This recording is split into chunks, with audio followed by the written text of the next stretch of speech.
wanna see asun panakal takin Messiah boy Jesus chu nang lagay chan chua ding a Bethlehem ma a chuak chang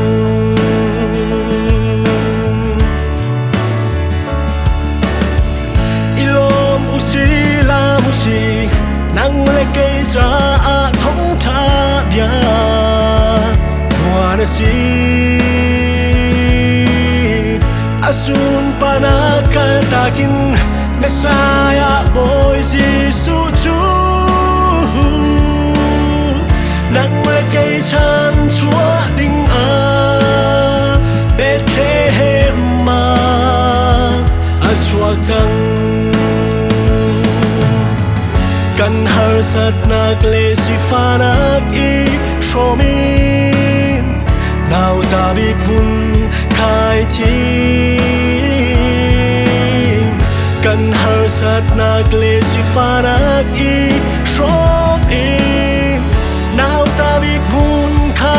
a thi amma chu fi chi tu a thong mi ren dei nak bo zu san hun mi do nak pa tia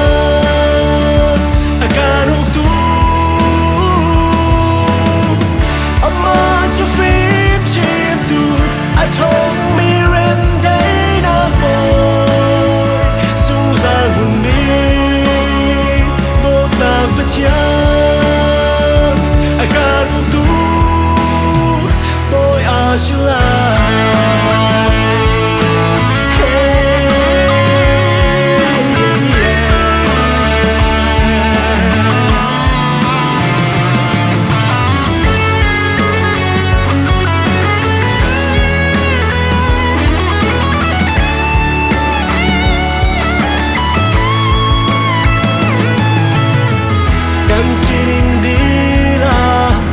kan ruanak dila peusi kan thazang dila kan thonak dila peusi amma chu phim chim tu a thong